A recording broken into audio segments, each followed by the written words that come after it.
My son broke his principal's jaw in front of the entire school, and now everyone calls him the hero. The emergency room doctor told me my 15-year-old son Liam had fractured 3 knuckles punching Principal Richard Thornton in the face during the morning assembly in front of 847 students and faculty. I stood there in the sterile hallway trying to process what that meant, while my phone vibrated with dozens of messages from other parents. The doctor said Liam was being evaluated for shock and wouldn't speak about what had happened. Security footage showed the assault clearly. Thornton's jaw was broken in 2 places, requiring surgical repair with metal plates. The police were waiting to interview Liam and had already indicated assault charges would be filed against him as an adult, given the severity of the injury. I asked the doctor if I could see my son, and she led me to a room where Liam sat on an examination table, staring at his bandaged right hand. When he looked up at me, his eyes were completely empty. Not angry or scared or defiant, just hollow in a way that made my chest tighten with fear. "Dad, I need you to listen very carefully," Liam said, and his voice was eerily calm. "I'm going to be arrested. They're going to charge me with felony assault.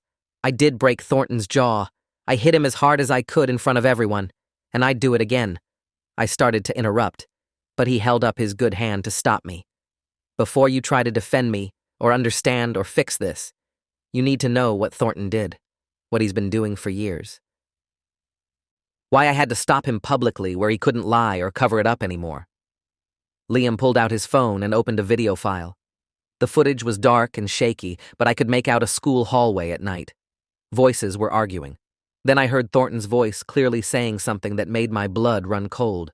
He was threatening a student, telling them if they reported what they'd seen, he'd make sure their college applications were destroyed and their family would lose everything. The video continued, and I watched Thornton physically corner a sobbing teenage girl against the lockers. She was begging him to stop, and he was telling her this was her fault for being in the wrong place at the wrong time. The footage cut off abruptly, but not before I saw Thornton grab the girl's arm hard enough to leave marks. "That's Sophia Delgado," Liam said, and his voice cracked. "She's a sophomore. I found her in the east stairwell Wednesday night after drama club practice. She was curled up on the floor crying and her shirt was torn. She told me Thornton had cornered her after she witnessed him taking money from the athletic booster fund. He assaulted her to scare her into silence. She begged me not to tell anyone because he'd threatened her family. But I couldn't let it go. I started investigating and found 4 other students who'd been threatened or assaulted by Thornton over the past 3 years. All of them too scared to report because he controlled college recommendations and had connections to destroy their futures. I felt sick, listening to my son describe a predator operating inside his school. Why didn't you come to me? Why didn't you report this to the police or the school board? Liam's expression hardened. Because Thornton has been doing this for 8 years and nobody stopped him. The assistant superintendent is his brother-in-law. The school board chair's daughter got into Yale because Thornton falsified her transcript and wrote glowing recommendations. He's protected by people who benefit from his corruption. The one teacher who tried to report him 3 years ago got fired on fabricated charges and blacklisted from teaching in the state. The system protects him, so I collected evidence from the students he'd hurt. Security footage he didn't know existed. Financial records showing he's stolen over $300,000 from school funds. Testimony from victims too scared to come forward officially. And this morning during the assembly, I confronted him in front of everyone. I told the entire school what he'd done, and when he tried to grab me and drag me off stage, I defended myself. Detective Louis Ashford entered the room with 2 uniformed officers and introduced himself. He asked if we could speak privately, and I said anything discussed would be in front of my son. Ashford nodded and pulled out a tablet showing security footage from the school assembly. The video showed Liam standing at the podium during what was supposed to be announcements. Instead of reading prepared remarks, Liam had started listing allegations against Thornton. Sexual assault of minors, embezzlement of school funds, falsification of academic records, witness intimidation. The camera showed Thornton's face going white, then red, as students started murmuring. Faculty members stood up looking confused. Then Thornton charged onto the stage shouting that Liam was lying and was mentally unstable. He grabbed Liam by the throat and tried to physically remove him from the podium. The footage was crystal clear. Liam had been speaking calmly until Thornton attacked him. Then, my son had driven his fist into Thornton's face with enough force to drop the principal immediately. "Your son is claiming self-defense," Ashford said carefully, "and the footage supports that Thornton initiated physical contact. However, the severity of the injury and the public nature of the incident complicate things. The school district is demanding prosecution. Thornton's attorney is threatening massive lawsuits. But there's something else." Ashford showed me another video, this one from a hidden camera Liam had placed in Thornton's office 2 weeks prior. The footage showed Thornton counting cash and putting it in a personal safe. It showed him editing student transcripts and forging signatures. It showed him on the phone threatening a parent who'd questioned his handling of a bullying complaint.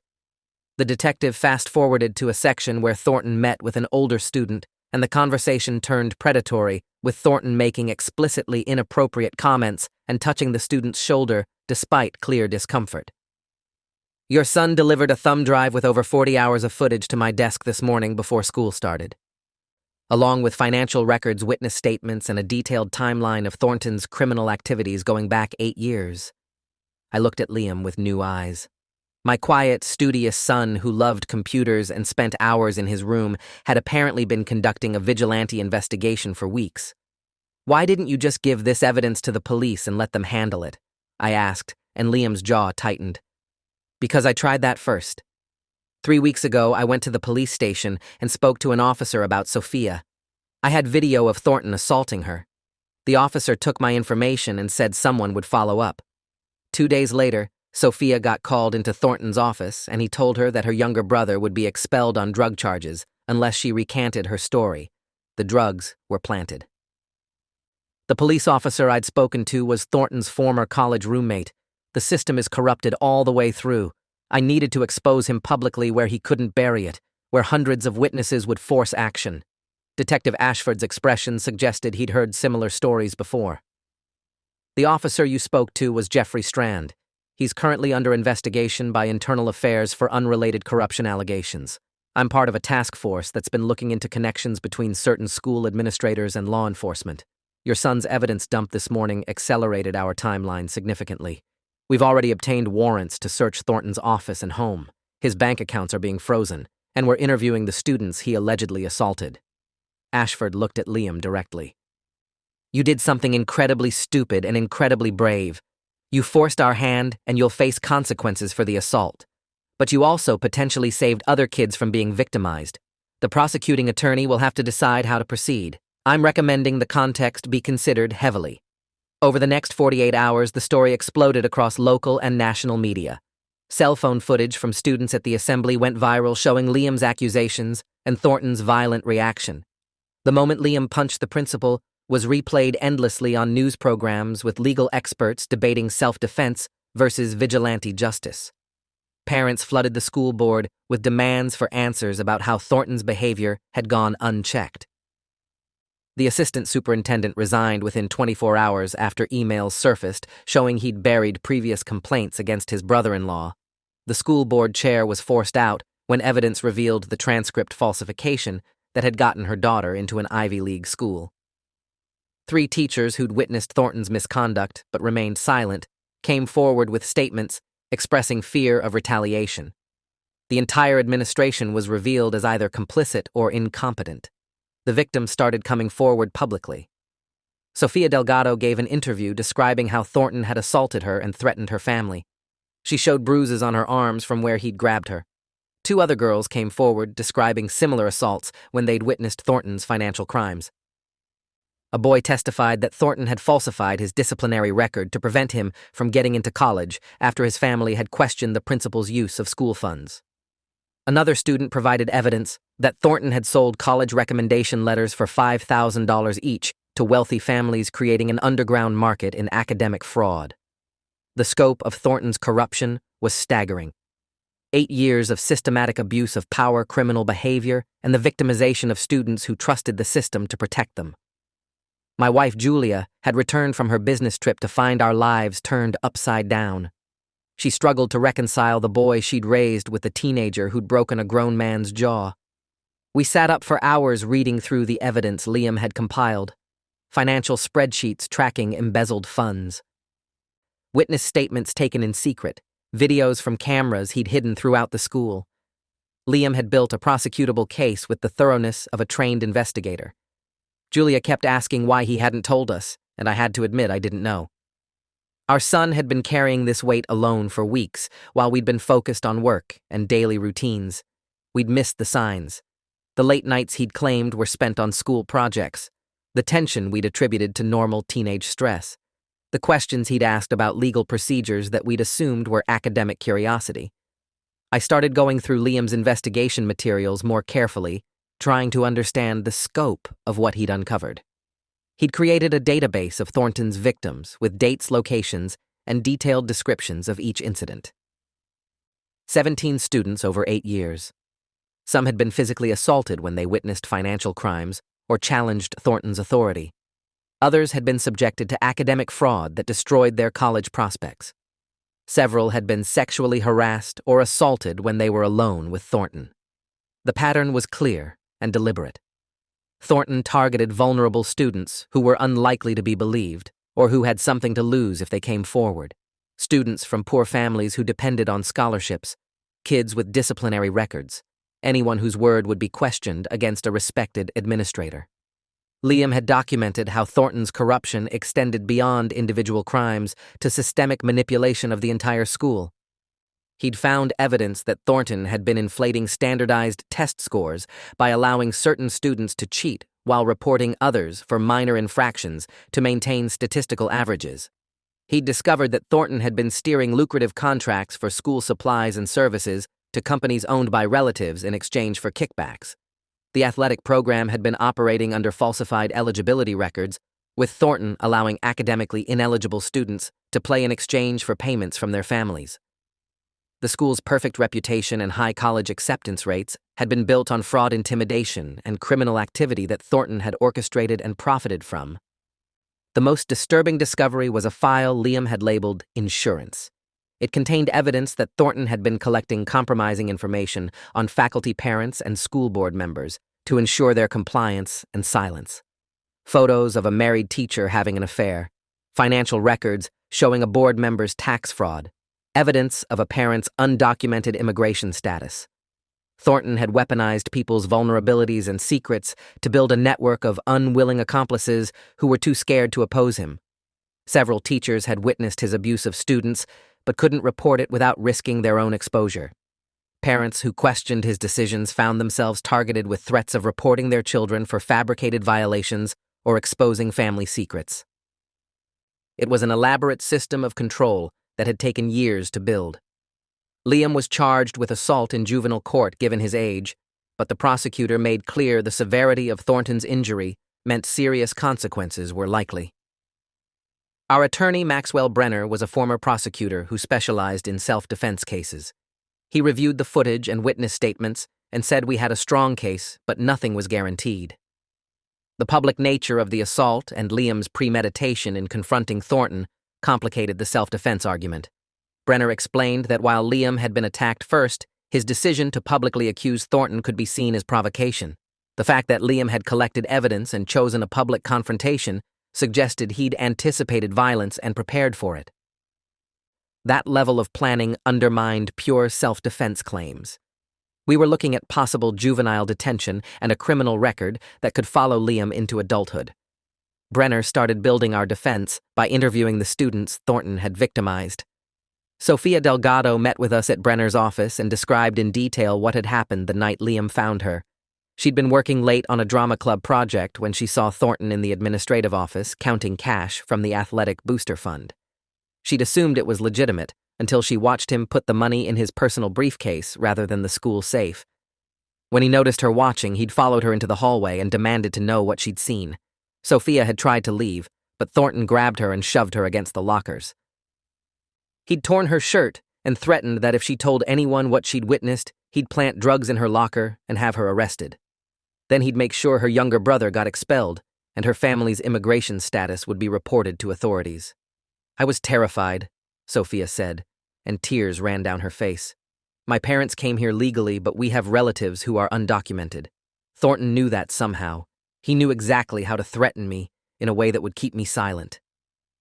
I went to the stairwell to cry, and that's where Liam found me. I didn't want to tell him what happened, but he was so kind and patient. He said he'd noticed Thornton targeting students and had been trying to figure out how to stop him. He convinced me that I wasn't the only victim and that together we could expose what Thornton was doing. But I was still scared. Liam promised he'd find a way to protect me and the other victims while making sure Thornton couldn't hurt anyone else. Another victim named Trevor Yates described how Thornton had destroyed his college prospects over a family dispute. Trevor's father had questioned why the school's new athletic facility had cost 3 times the original budget. He'd raised concerns at a school board meeting about potential contractor fraud. A week later, Trevor was called to Thornton's office and accused of academic dishonesty on a major exam. The accusation was completely fabricated, but Thornton had falsified evidence including altered test papers and forged witness statements from teachers who later admitted they'd been coerced. Trevor was suspended for 10 days, and the incident went on his permanent record. His applications to Division I schools were rejected because of the academic dishonesty notation. His father tried to fight the charges, but Thornton threatened to find more violations and ensure Trevor was expelled entirely. The family eventually gave up, and Trevor ended up at a community college instead of the universities that had been recruiting him for football. A girl named Rebecca Choi testified that Thornton had sexually assaulted her after she'd been sent to his office for a dress code violation. She'd been wearing a tank top that a teacher deemed inappropriate. Thornton had told her she needed to change clothes, and when she'd said she didn't have anything else, he'd offered to drive her home to get a different shirt. Rebecca had been uncomfortable, but didn't feel she could refuse a direct order from the principal. Instead of driving to her house, Thornton had pulled into an empty parking lot and told her that if she was going to dress inappropriately, she needed to understand the consequences. He'd touched her and made explicit comments about her body. When Rebecca had tried to open the car door, Thornton had grabbed her wrist and told her that if she reported what happened, he'd claim she'd initiated the contact, trying to avoid punishment for the dress code violation. He'd said no one would believe a teenage girl over a respected principal. Rebecca had been too traumatized to report the assault. She'd started having panic attacks, and her grades dropped. Her parents had noticed the change, but Rebecca couldn't bring herself to explain what happened. She'd seen how other students who challenged Thornton were destroyed, and she couldn't risk that. When Liam had approached her with evidence that other students had similar experiences, she'd finally felt safe enough to come forward. Liam showed me videos of Thornton threatening other kids, Rebecca said. He documented everything so carefully. He told me that if we all came forward together with evidence, Thornton couldn't bury it, that the sheer number of victims and the proof of his crimes would force action. But he also said he understood if I wasn't ready, that my safety mattered more than catching Thornton. That's what convinced me. He actually cared about protecting us, not just about being right. The preliminary hearing was packed with media and supporters. Students from the school wore T-shirts saying, "Stand with Liam," and carried signs demanding justice for Thornton's victims. The prosecutor presented the assault charge with medical evidence showing the severity of Thornton's injuries: broken jaw requiring surgical repair with metal plates, concussion, facial fractures, 3 broken teeth. The surgeon who'd operated on Thornton testified that the force of the blow had been significant enough to cause permanent nerve damage that would affect Thornton's ability to eat and speak normally.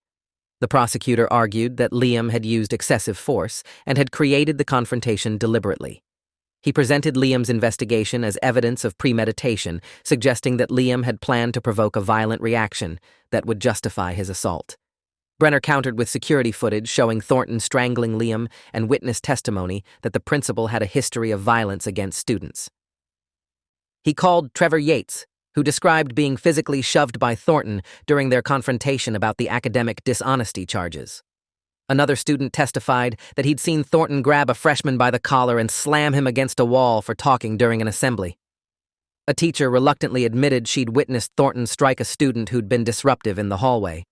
Each testimony built a pattern of violence that suggested Liam had legitimate reason to fear for his safety when Thornton attacked him on stage.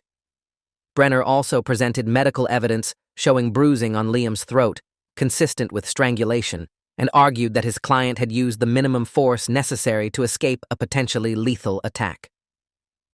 The judge ruled there was sufficient evidence for trial, but expressed concern about the broader implications. He said the case raised questions about institutional failure and proportionate response when systems designed to protect children instead enable abuse. He acknowledged that Liam had attempted to work within official channels before taking matters into his own hands. But he also stated that vigilante justice couldn't be condoned even when official systems failed. The question for trial would be whether Liam's response constituted legitimate self-defense or excessive force motivated by anger and a desire for revenge. The judge set trial for 3 months later and ordered Liam to remain in his parents' custody with electronic monitoring and a curfew. He also ordered a psychiatric evaluation to assess whether Liam posed a danger to others. Thornton was arrested on multiple felony charges within a week of the assault. The forensic accountants had traced $340,000 in embezzled funds to offshore accounts in his name. They'd also discovered an additional $120,000 in cash hidden in a safe in Thornton's basement, along with falsified financial records and ledgers documenting his illegal activities.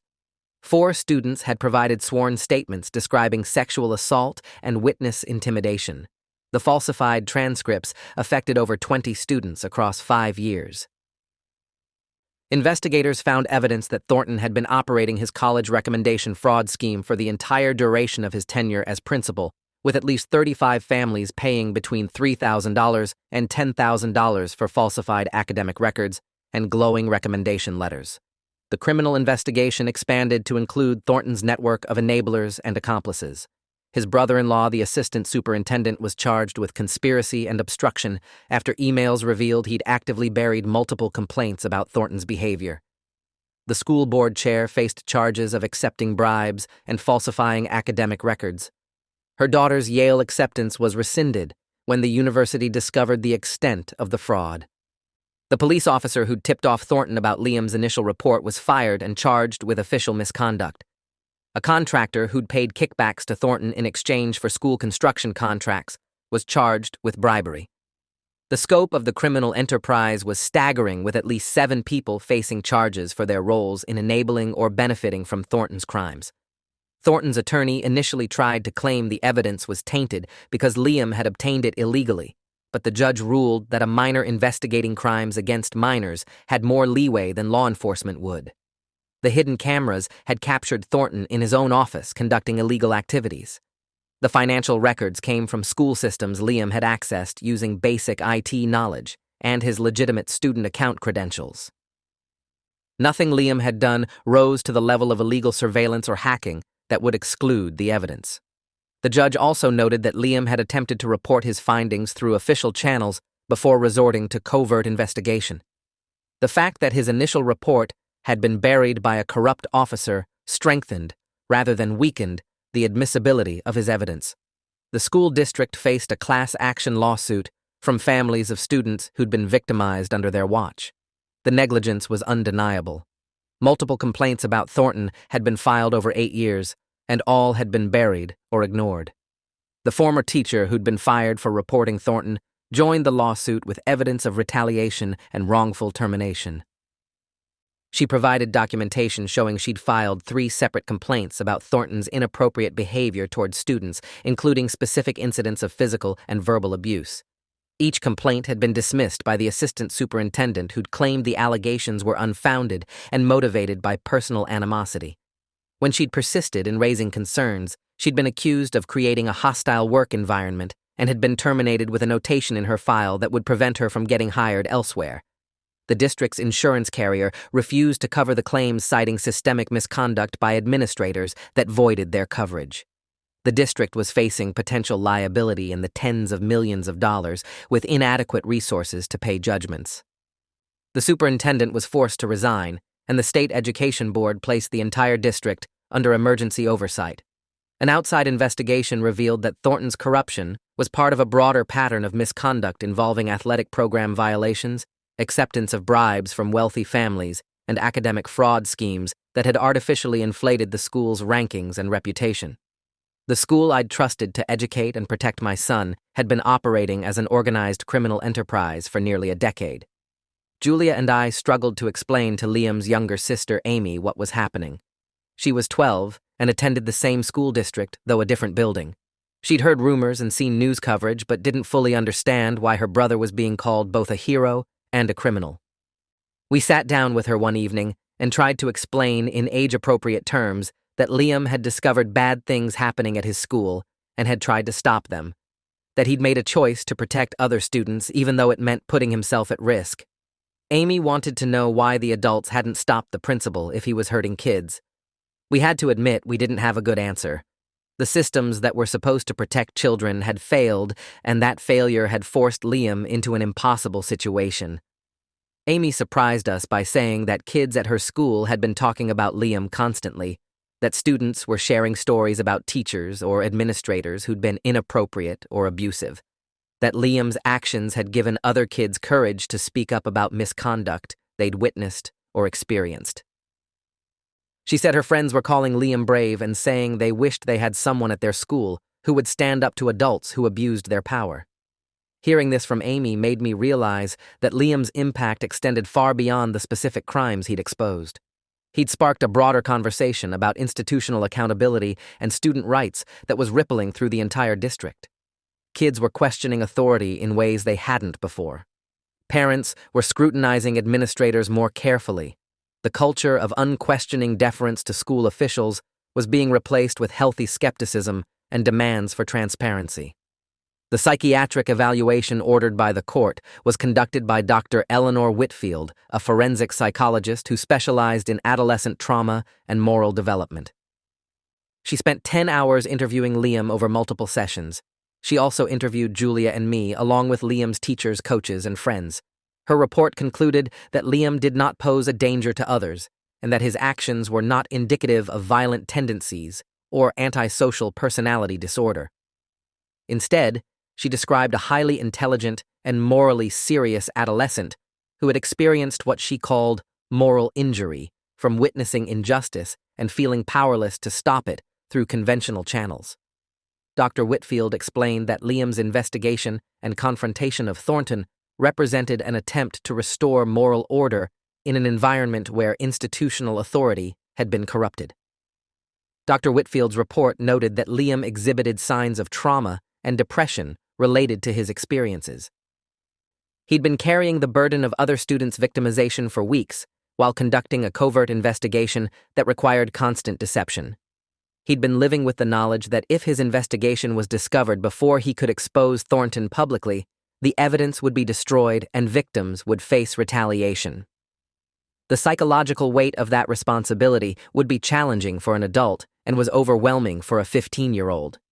Dr. Whitfield recommended ongoing therapy to help Liam process his trauma and develop healthier coping mechanisms.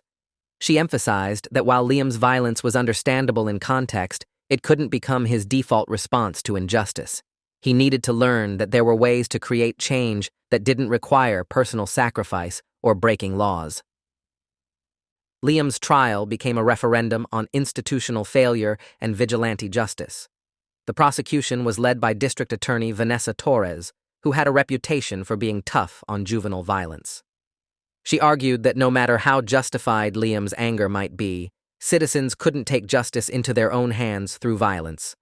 Society required laws and procedures even when those systems were imperfect. Allowing teenagers to conduct investigations and physically confront authority figures set a dangerous precedent that could lead to chaos. Torres presented expert testimony from a criminologist who argued that vigilante justice historically led to mob violence and the breakdown of civil order. She showed footage of the assault, repeatedly emphasizing the force of Liam's punch and the severity of Thornton's injuries. She argued that Liam had multiple options, including going to the media or contacting state education authorities, and had chosen violence instead. Brenner argued that Liam had exhausted official channels, and that when every system designed to protect children instead protects predators, those children have the right to defend themselves and others. He presented testimony from Sophia Delgado, describing how Thornton had assaulted her and how Liam's intervention had potentially saved her from further victimization. He called forensic psychologists who explained that Liam had been in genuine fear for his life when Thornton grabbed his throat in front of the school. Brenner presented evidence, showing the bruising pattern on Liam's neck was consistent with strangulation attempts, and argued that another few seconds of pressure could have caused serious injury or death. He also presented expert testimony about the psychological impact of institutional betrayal, showing that Liam's decision to take direct action was a rational response to systematic failure rather than impulsive violence.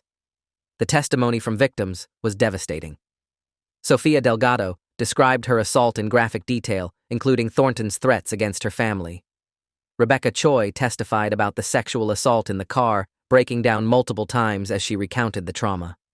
Trevor Yates explained how his college dreams had been destroyed by Thornton's fabricated accusations and how his family had been powerless to fight back. Each victim described feeling trapped and hopeless before Liam had approached them with evidence and a plan to expose Thornton. Several testified that they'd considered suicide because they felt there was no escape from Thornton's threats, and no one would believe them if they came forward. Liam's investigation had given them hope that justice was possible, and his public confrontation had proven that even powerful predators could be held accountable. The defense called Detective Ashford, who testified about the corruption investigation his task force had been conducting. He explained that they'd been aware of allegations against Thornton, but had struggled to build a prosecutable case because victims were too scared to come forward, and evidence was being systematically destroyed by Thornton's accomplices. Liam's evidence had provided the breakthrough they needed, including documentation of crimes the task force hadn't even known about. Ashford testified that without Liam's investigation, Thornton might have continued operating for years, causing additional harm to students.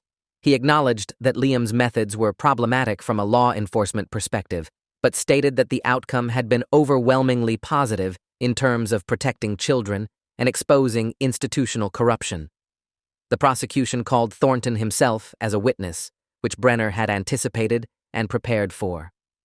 Thornton appeared in a wheelchair with his jaw wired shut, speaking through a voice amplifier that made his words sound mechanical and distorted. He painted himself as a dedicated educator who'd made some financial mistakes but had never intentionally harmed students. He claimed the sexual assault allegations were fabrications by troubled teenagers who were angry about disciplinary actions. He said the financial irregularities were accounting errors rather than theft. When Torres asked him about his attack on Liam during the assembly, Thornton claimed he'd been trying to protect the school from a disturbed student making wild accusations. He said he'd grabbed Liam's arm, not his throat, and that he'd been trying to escort him off stage when Liam had assaulted him without provocation. Brenner's cross-examination of Thornton was brutal. He played the security footage frame by frame, showing Thornton's hands clearly around Liam's throat. He presented medical evidence from the emergency room documenting the strangulation marks. He showed footage from Liam's hidden cameras catching Thornton counting stolen money, threatening parents, and making inappropriate comments about students. Thornton tried to dismiss the hidden camera footage as doctored or taken out of context, but Brenner had expert witnesses confirm the videos were authentic and unedited. By the end of the cross-examination, Thornton's credibility was destroyed. His lies were transparent, and his attempts to portray himself as a victim were contradicted by overwhelming evidence of his crimes. The jury's expressions shifted from neutral curiosity to obvious disgust. The jury deliberated for 3 days before returning a verdict of guilty on reduced charges of simple assault rather than aggravated assault. The forewomen read a statement explaining their reasoning. They'd concluded that Liam had been genuinely defending himself from an attack by Thornton, and that his fear was reasonable given Thornton's history of violence. However, they'd also concluded that the force Liam used exceeded what was necessary to escape the immediate threat. A defensive push or strike would have been justified, but the level of force that broke Thornton's jaw in multiple places went beyond self-defense into retaliatory violence. The jury acknowledged the context of institutional failure and the trauma Liam had experienced, but they'd concluded that accountability required finding him guilty of a lesser charge that reflected both the justification for his actions and the excessive nature of his response. The judge scheduled sentencing for 2 weeks later, giving both sides time to prepare statements. The courtroom was packed on sentencing day with victim supporters, media, and curious observers. The judge allowed several people to speak before imposing sentence. Sophia Delgado spoke first, thanking Liam for giving her the courage to come forward and saying he'd saved her from potential ongoing abuse. Rebecca Choi said Liam's actions had allowed her to start healing from trauma she'd been carrying alone. Trevor Yates said Liam had restored his faith that justice was possible even when institutions were corrupted. Other students and parents spoke about how Liam's investigation had exposed systemic failures and forced necessary reforms. The overwhelming message was that while Liam's violence was regrettable, the outcome had been profoundly positive for the community. The prosecutor recommended juvenile detention for 6 months, followed by probation, arguing that serious consequences were necessary to deter vigilante justice. Thornton's attorney appeared on his client's behalf, requesting maximum sentencing and arguing that Liam had ruined Thornton's life and career through violence and character assassination. Brenner asked for probation, only emphasizing Liam's trauma, his exhaustion of official channels, and the positive outcomes of his actions. He presented letters from over 200 students and parents supporting leniency. The judge took nearly an hour to explain his decision, acknowledging the complexity of the case and the competing interests at stake.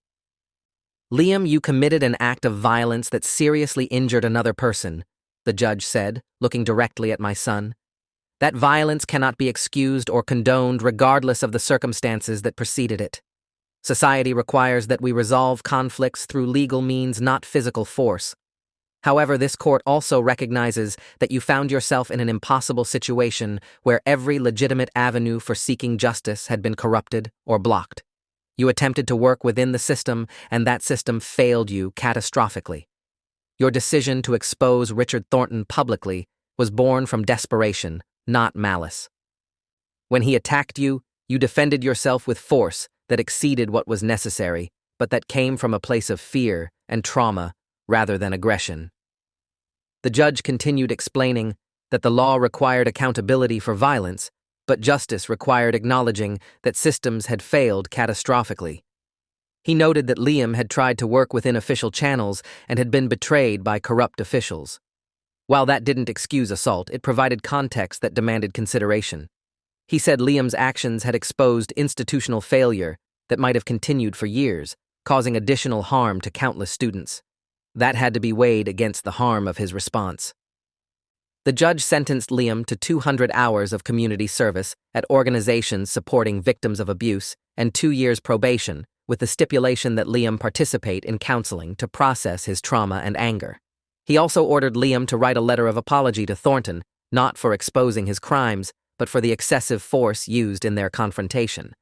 The judge concluded by saying this case represented a failure of adults and institutions to protect children. He stated that Liam shouldn't have been put in a position where protecting himself and others required breaking the law. He called on the school district, state education authorities, and law enforcement to learn from this case and implement reforms that would prevent similar failures in the future. He said Liam's courage in standing up to corruption deserved recognition, but his methods couldn't be celebrated because they normalized violence as a solution to injustice.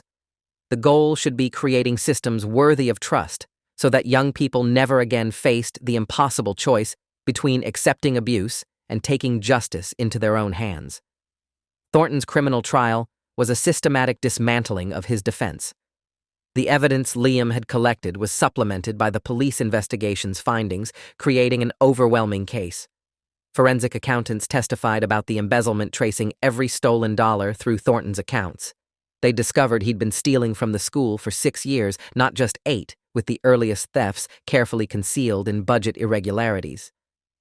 The total amount stolen exceeded $460,000 when all accounts were traced.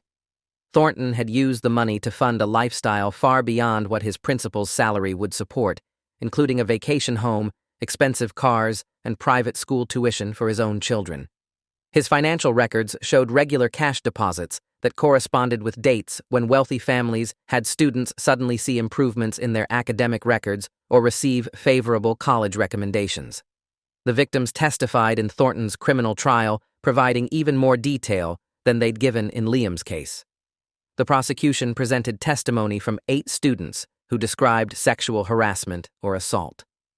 3 girls testified that Thornton had assaulted them after they'd witnessed his financial crimes or questioned his authority. 2 boys described inappropriate touching disguised as mentoring or disciplinary actions. The patterns were clear. Thornton targeted students who were isolated, vulnerable, or had witnessed something that made them dangerous to him. He used his position of authority to ensure compliance and his network of corrupt officials to ensure silence. The psychological manipulation was as damaging as the physical abuse, with victims describing feeling worthless, complicit, and convinced they'd never be believed. Former colleagues testified about Thornton's threats and intimidation tactics.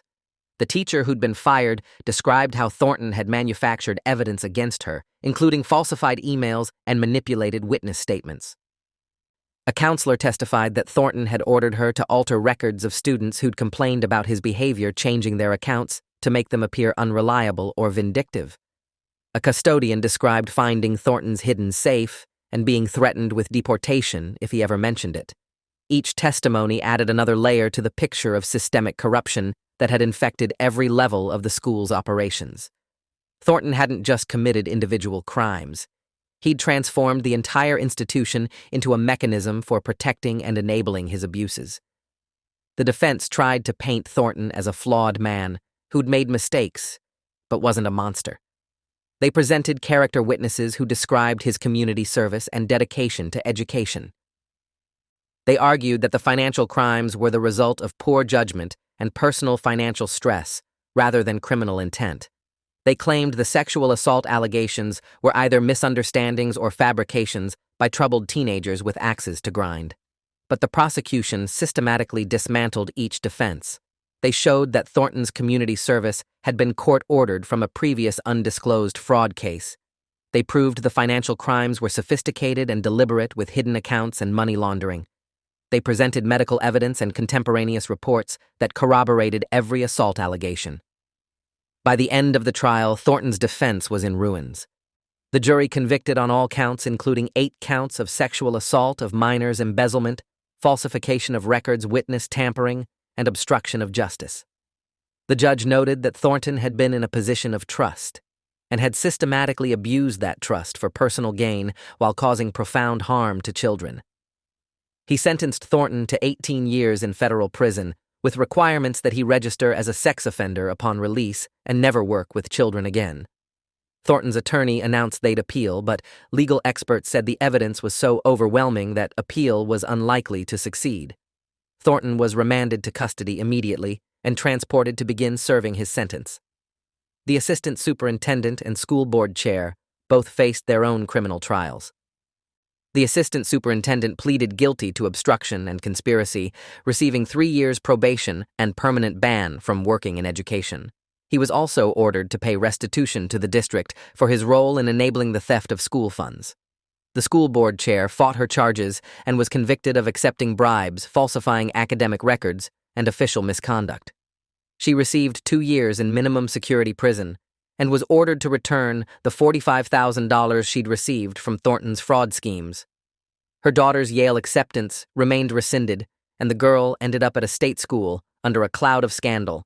The police officer who'd tipped off Thornton was convicted of official misconduct and obstruction, receiving 1 year in county jail and permanent termination from law enforcement. The systemic corruption that had enabled Thornton's crimes was being dismantled piece by piece. But the damage he'd caused couldn't be erased. Students he'd assaulted were in therapy dealing with trauma that would affect them for years.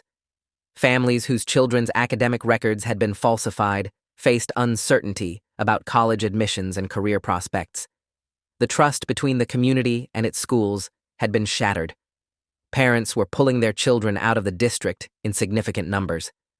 Property values in the area dropped as the school's reputation collapsed. The district faced a financial crisis with lawsuit settlements and declining enrollment threatening to force massive budget cuts or even dissolution of the district entirely. Liam struggled in the aftermath, despite being called a hero by many. He'd become a symbol of standing up to corrupt authority, but he was still a 15-year-old who'd broken a man's jaw and lived with that knowledge. The counseling helped him process his anger and trauma. His therapist, Dr. Kenji Nakamura, was a specialist in adolescent trauma who helped Liam understand that his response had been shaped by impossible circumstances.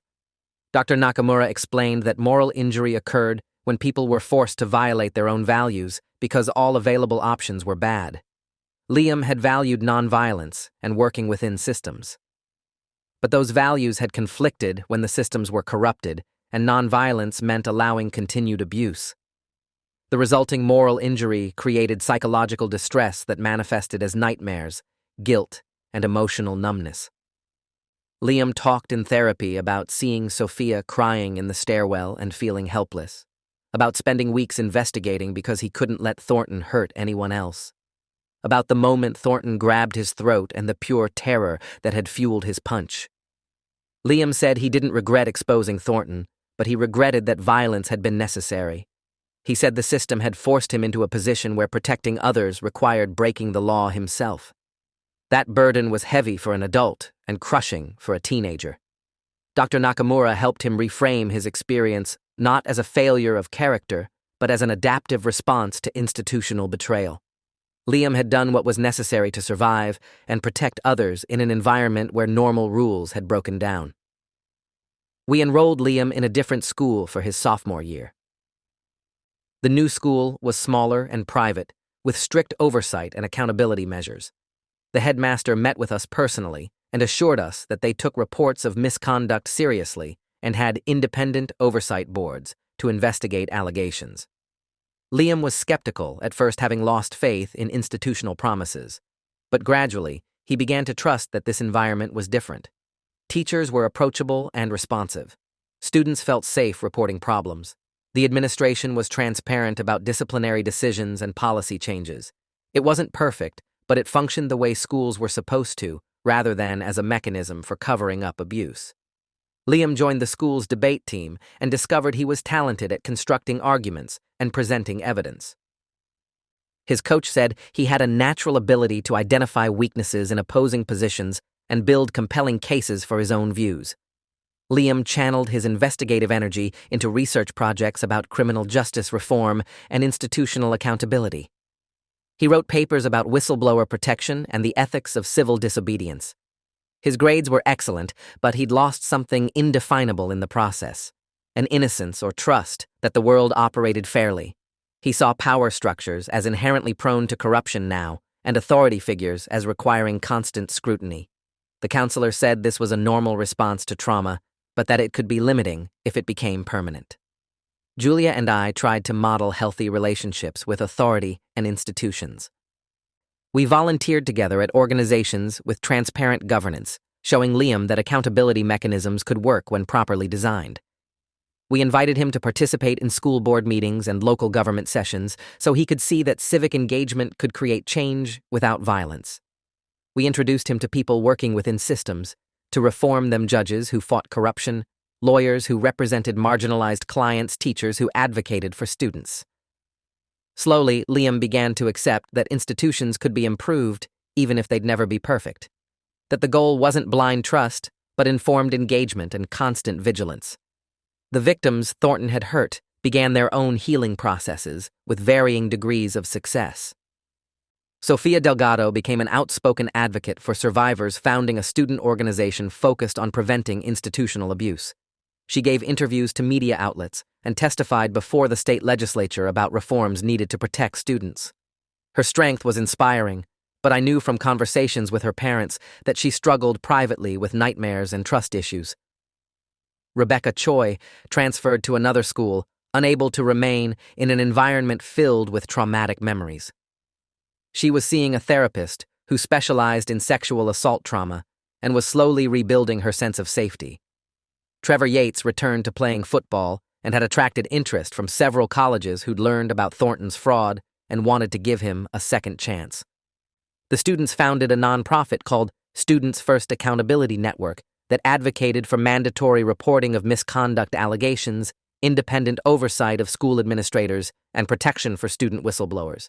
They created a website where students could anonymously report concerns about adult misconduct, which were then reviewed by a board of attorneys and advocates, who determined whether to escalate to authorities. The organization grew rapidly, with chapters forming in schools across the state. Within a year, they'd helped expose 3 additional cases of administrative misconduct and had successfully lobbied for legislative changes strengthening student protections. Liam participated in the organization's work behind the scenes, doing research and policy analysis, but declining public speaking roles. He said he wanted to help, but didn't want to be the face of the movement.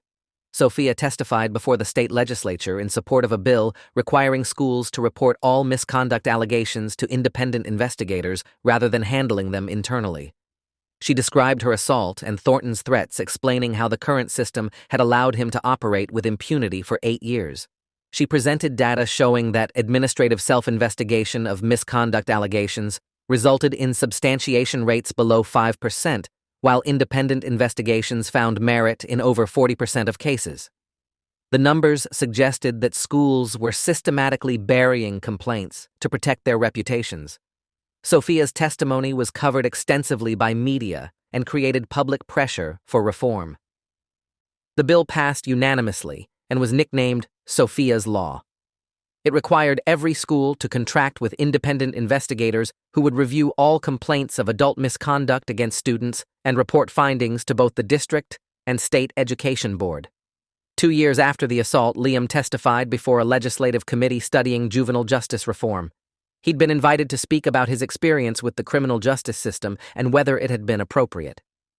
Liam talked about the impossibility of his situation, where reporting through official channels led to retaliation and corrupt officials protected the abuser. He described his investigation and the decision to confront Thornton publicly. He acknowledged that his violence had been wrong, but argued that holding him accountable while ignoring the institutional failures that created his dilemma was unjust.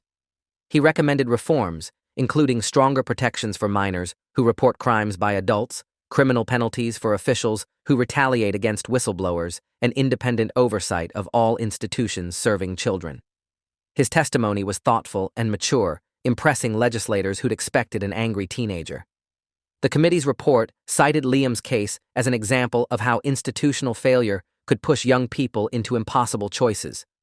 They recommended reforms to juvenile justice that would consider context and institutional betrayal when evaluating cases involving violence against authority figures. They also recommended enhanced protections for student whistleblowers and mandatory trauma-informed training for school administrators. Some of these recommendations were implemented immediately, while others were incorporated into broader reform efforts. Liam's case had become a catalyst for examining how institutions served children and what happened when those institutions failed their fundamental purpose. Liam's probation ended after 2 years without incident. He'd completed his community service volunteering with organizations supporting abuse survivors. His counselor reported excellent progress in therapy and recommended that formal mental health treatment could end, though ongoing supportive check-ins would be beneficial. The juvenile court judge who'd sentenced him held a final hearing to officially close the case. He told Liam that he'd demonstrated responsibility and growth over the past 2 years, and that the court was satisfied he'd learned from his mistakes. The judge also noted that the reforms Liam's case had inspired would likely prevent similar situations in the future. He said Liam could be proud of that legacy while still acknowledging the cost of how it had been achieved. College applications were approaching, and Liam struggled with how to address his criminal record. Some schools required disclosure of juvenile convictions, while others didn't. His counselor advised being transparent where required and framing the experience as formative, rather than defining. Liam wrote his main essay about institutional corruption and the moral obligations of witnesses. He wrote about the impossible choices created when systems designed to protect instead enable harm. He acknowledged that his response had involved violence and that he carried that burden. But he also argued that passive witness to evil was its own form of violence that corroded society just as surely as direct harm. He wrote about spending 2 years in therapy, learning better ways to create change, and about his work with Students' First Accountability Network, helping reform systems rather than just exposing individual bad actors. Georgetown's School of Foreign Service admitted Liam with a full scholarship. The admissions letter specifically mentioned his essay and his demonstrated commitment to institutional reform and justice. They said his perspective on power accountability and moral courage was exactly what they sought in future leaders. Liam also received acceptances from several other top universities, many of which waived the application fee and offered generous financial aid packages. His story had become known in academic circles, and institutions that valued social justice and civic engagement were competing for him. The irony wasn't lost on anyone that breaking a man's jaw had opened doors that might otherwise have remained closed. But those doors represented opportunities to create systemic change rather than just individual revenge, and that transformation felt meaningful. The day we drove Liam to Georgetown, I thought about that morning in the hospital when he'd told me he'd broken Thornton's jaw, how hollow his eyes had been. How certain that what he'd done was necessary, even knowing the cost. 3 years had passed since then, and so much had changed. Thornton was in prison. The corrupt officials who'd enabled him were facing consequences. Sophia's law had created accountability mechanisms in schools across the state. The Students' First Accountability Network was protecting kids who might otherwise have become victims. And Liam was heading to one of the nation's top universities to study how to prevent institutional failures like the one that had consumed his sophomore year. The transformation from victim to vigilante to advocate felt like a redemption arc, though I knew Liam still struggled with whether the violence had been worth it. We unpacked Liam's belongings in his dorm room and met his roommate, a political science major from California, who'd read about Liam's case and expressed admiration for what he'd done. Liam was gracious, but I could see the discomfort in his expression. He'd never been comfortable with the hero narrative. As we walked around campus, Julia and I both felt the weight lifting slightly. Our son was moving forward, building a future that wasn't defined by one violent moment. He'd spent 3 years transforming trauma into purpose, and this new chapter represented hope that the work would continue in healthier ways. Before we left, Liam hugged us both tightly and said something I'd remember forever. I wish none of it had happened, but if it had to happen, I'm glad some good came from it. That's what I'm going to keep focusing on. Not the violence, but the change it created. Driving home, Julia and I talked about whether we'd done right by Liam, whether we should have noticed what was happening sooner, whether we could have prevented him from being put in that impossible position. We couldn't answer those questions definitively, but we'd spent 3 years trying to support him through the consequences of his choice. We'd learned that parenting sometimes meant accepting your child had faced situations you couldn't protect them from and had made decisions you might not have made. Our job had been to help Liam process those experiences and build a life that honored the values he'd been trying to protect. Whether we'd succeeded would be revealed over years, not days. But watching him walk toward his dorm that morning, I'd felt cautiously optimistic that the boy who'd broken a principal's jaw was becoming a man who'd change systems instead. If you enjoyed this, you'll definitely want to see the next ones too. So subscribe now and let me know your take in the comments.